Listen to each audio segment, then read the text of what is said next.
قال فاخرج منها فإنك رجيم.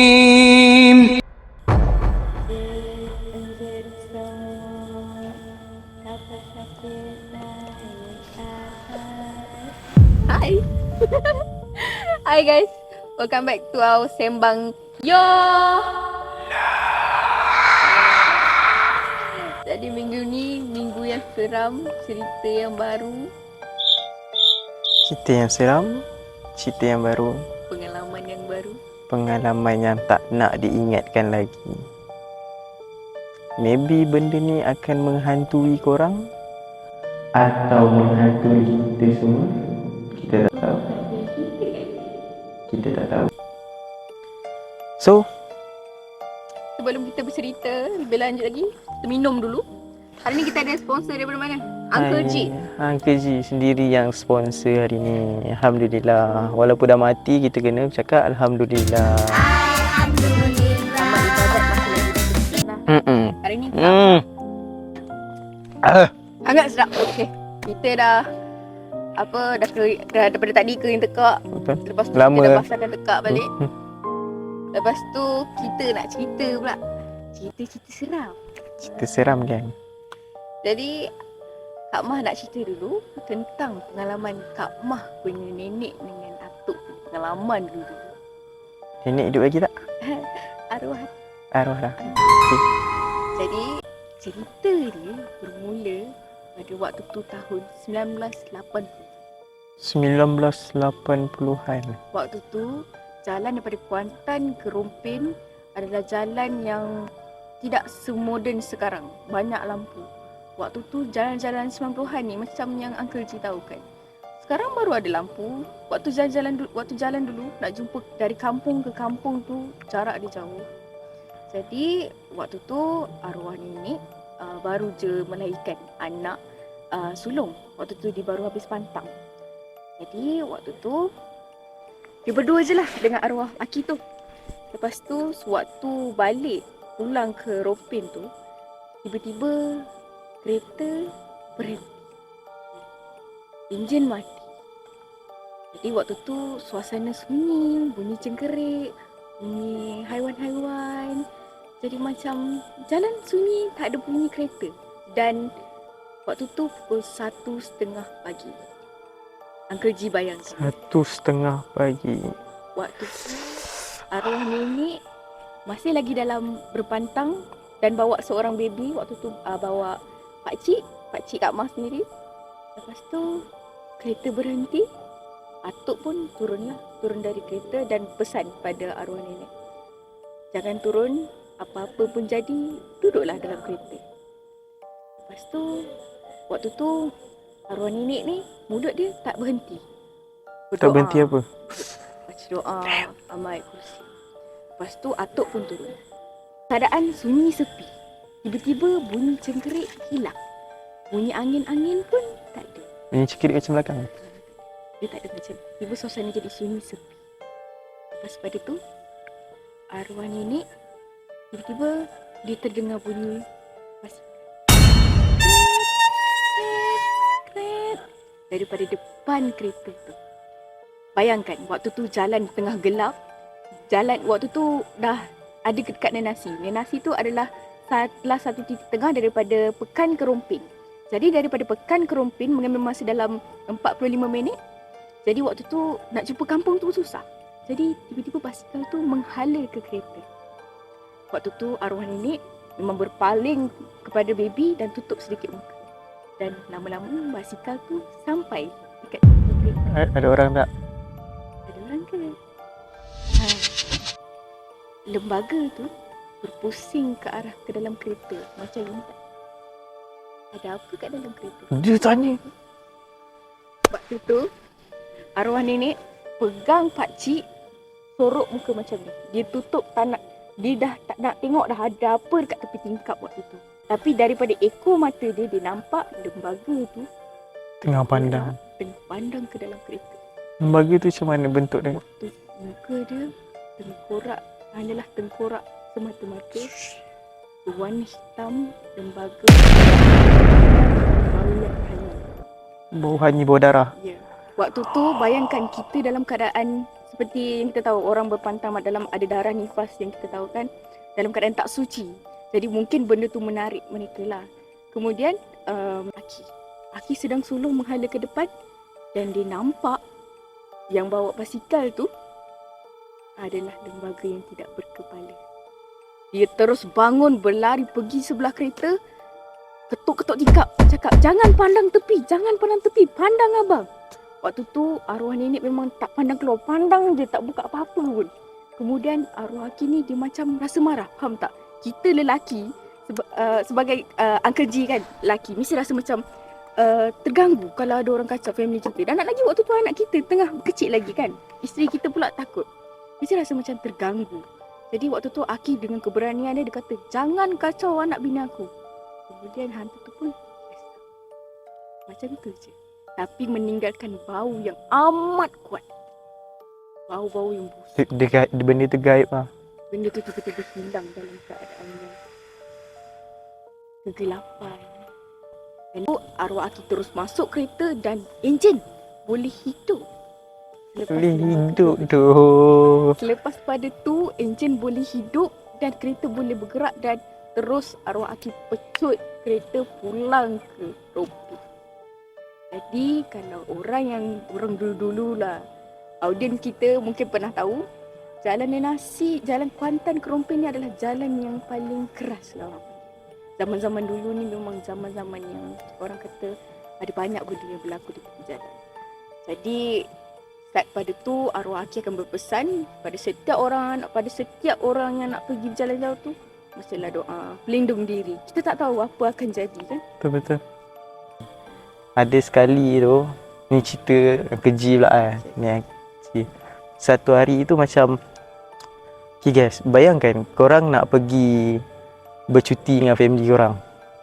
Korang nak pergi bercuti, korang mood happy-happy, semua happy-happy. Rasa macam fun-fun. Fun-fun. Plus waktu tu ayah Uncle G baru beli kereta baru. So kita punya happy lah. Happy-happy. So kita orang fikir macam, okay, ayah Uncle G cakap, okay jom kita pergi bercuti. Memang straightforward, malam tu terus pergi gerak. Pergi, tak ingat pergi mana, tapi lalu Karak. Jalan Karak yang lama tu lah, Karak. bukannya Karak. Meremang guys, meremang. Literally meremang. Kemudian? Lepas tu, so bila dah sampai dekat tempat tu kan, Uncle G waktu tu muda lagi. Sekarang pun muda lah. Yelah, tak adalah tua. Tak ada lagi tu, kan. cuma dah gone lah sekejap. Kita sama-sama. Nanti respon balik. Lepas tu Uncle G waktu tu umur dalam sekitar 11 tahun. Kanak-kanak 11 tahun ke 10 tahun. Pemikiran masih suci orang cakap. Tak ada fikir apa-apa. Relax nak pergi jalan-jalan dengan adik-adik yang lain. Uncle G waktu tu naik kereta macam kereta Citra. Kereta Citra kan belakang dia ada seat tu kan. Korang bayangkan okay, literally mengemang lagi. Serius. Ni tak main-main geng. Dah gerak tu dalam perjalanan tu okey. Semua orang tidur. Ayah Uncle G dengan mak Uncle G je tak tidur dalam kereta. Dan Uncle G duduk belakang. Kalau tahu kereta Citra, dia macam pintu dia dekat belakang tu ada tingkap tau. Tingkap memang rapat gila dengan seat. So literally kau boleh nampak kiri dan kanan dengan belakang. Kau bayangkan meremang dia macam mana.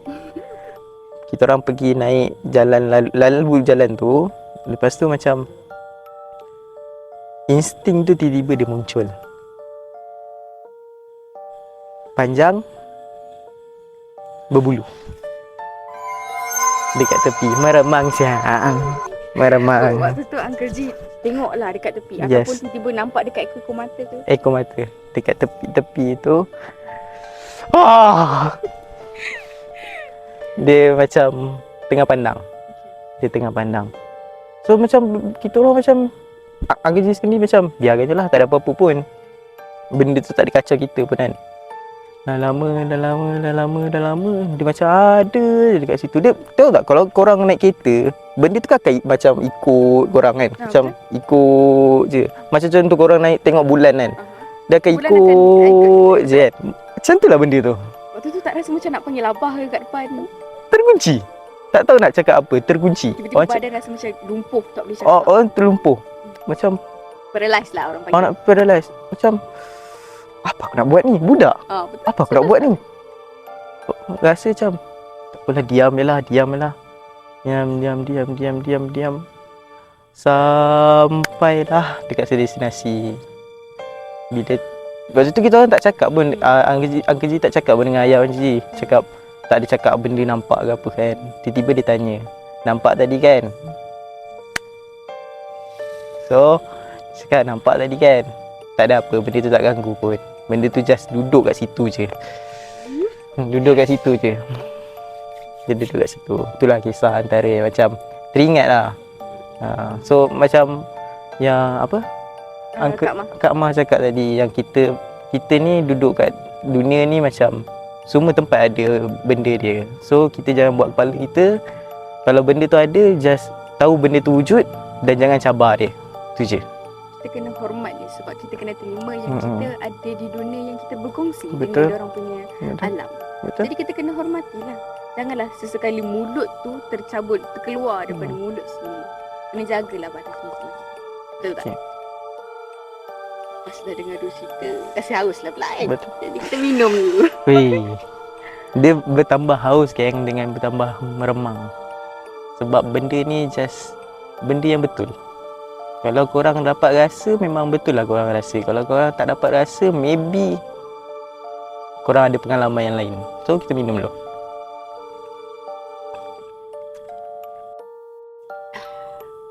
Sedap kan Uncle G?